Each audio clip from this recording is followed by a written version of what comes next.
regarding how advice can be a real, well, what we're trying to prove right up to that is it's a real quick turnoff to most teenagers, let alone teenagers that are having difficulty in trying to defend themselves.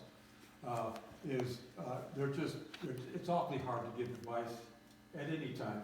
Have anybody, any experience with this? Any questions, any comments on this? Well, I think we all lived that. That was perfect. The body language was great. Like, you gotta be kidding me. Familiar. She's got the eye roll down. And the theme really is anger. What we do is breed anger with this. Resentment, anger. I don't know if you've probably seen this on television. There is an organization that deals with children, problem children and families.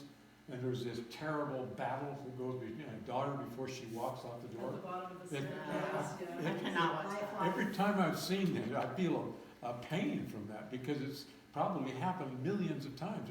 There's nothing phony about it. Any other comments?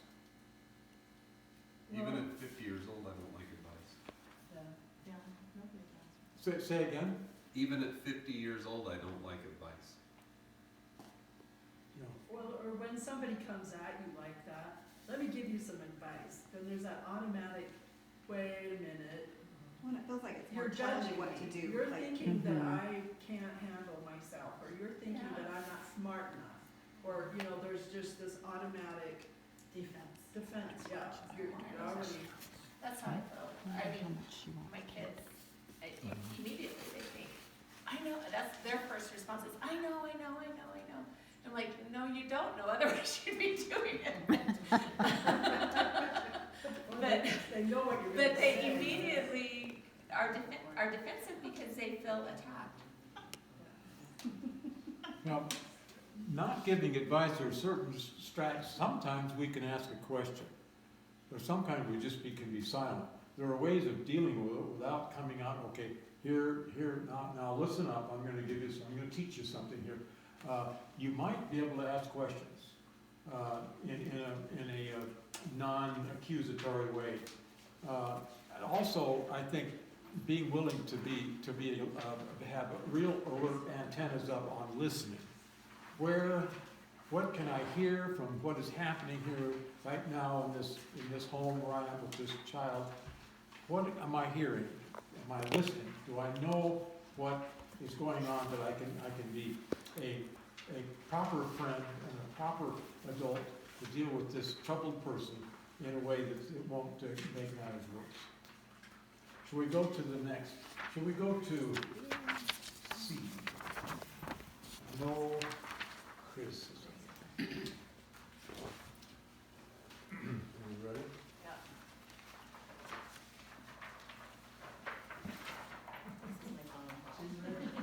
Caroline, what you're doing to yourself makes me sick. You look awful. You look like a slob. I'm ashamed to be your father. You act like an animal. And what's more, Okay, how dare you talk to me like that? You think you look so great? What do you really know about me anyway? You don't even know why I'm using, really, it's because of you. Where were you when I needed you? And who the hell do you think you are? Just screw you and your criticism. I'm not listening to it. will you please shut up and listen to me a little bit here now? You stinking, sniveling druggie. I hate you. I hate you. I wish you were dead. I cannot stand a word you're saying to me. You're pathetic. Oh my gosh, I can't stand it. Stop. It's for the greater good, Caroline. The question here is criticism ever a valid approach to a younger person, especially one who has gotten himself or herself into difficulty? No. They already feel so terrible about themselves. They already hate themselves. They don't need us to jump on the bandwagon too. Doesn't help. Has anybody ever felt that criticism got anywhere with a younger person or with a star child? Again, it generates anger in probably most instances. any questions, any comment on this? Anyone here? Come on, share. Well, like Scott said, I don't think any of us nobody likes it, not just star children. It's just not fun to be on the receiving end of that.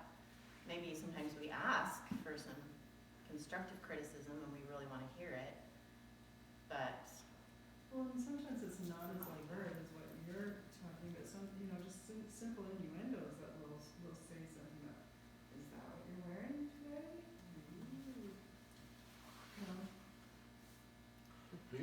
Here's a question, might present to Karen or to anyone else here with a little experience.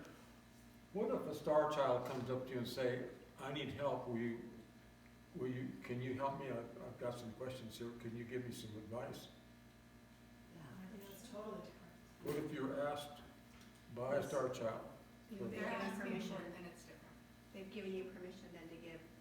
Right, but what's a good response? But you're still on a Yes. very Let's, slippery we're slope. still You have not to giving think it advice. through What's a before good you- response? Someone is now asking for What advice. are you feeling? What's the Yeah, situation? question.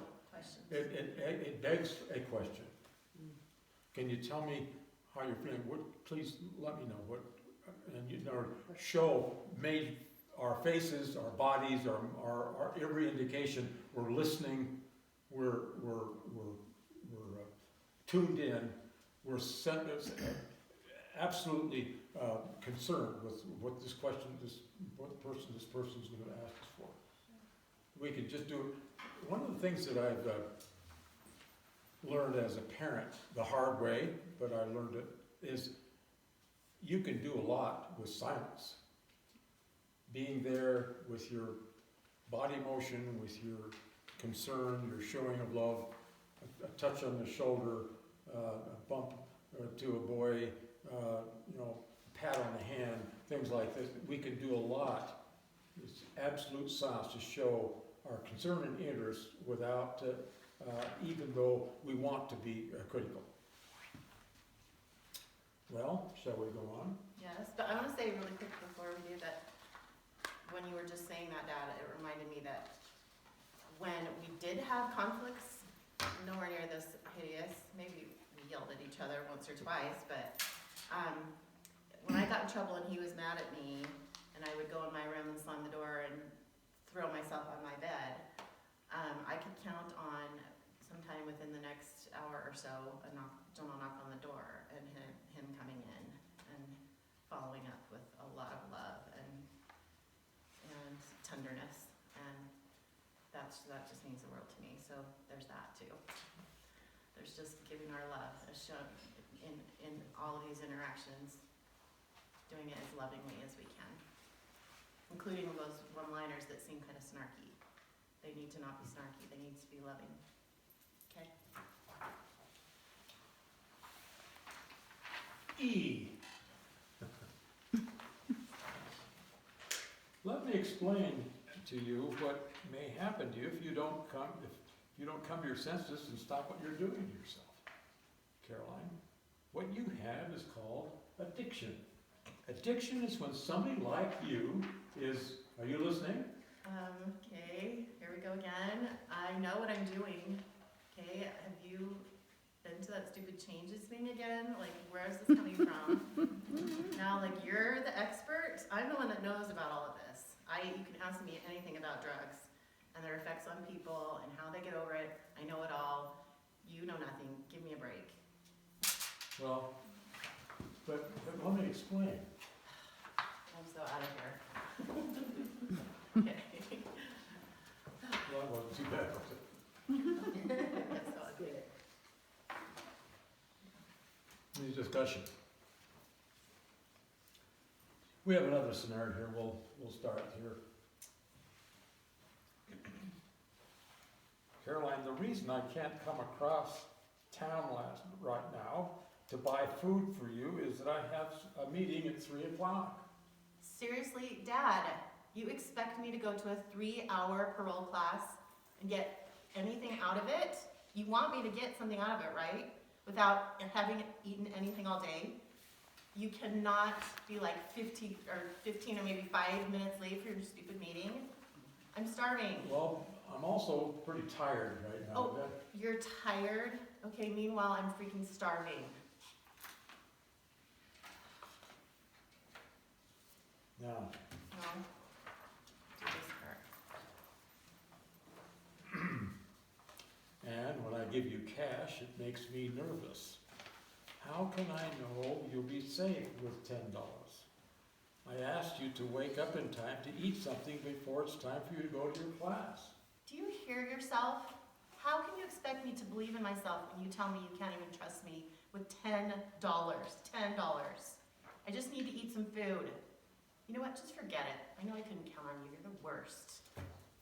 Okay, this happened. As some of you know, to me just a few weeks ago. And I gave him all that fodder to work with by explaining. Comments? Is this where the one-liner comes in? Just basically. Yeah, I think we bring in now, You're really hungry by the think time about you- last week, our discussion, and our reading material, and quite, this is, both are communications oriented, but they're two of the best strategies we can employ, not to fix an addict, but to not make the matters worse by the way we react to them. If we can have the one-liners in mind, and we can have the rules of no advice giving, no criticism, especially when it's downgrading, put down type criticism, and no over-explaining about why something is so, when in most cases we know that they know already. We just want to hear a self-talk. Are there any questions on that? I just was gonna say, I so many times when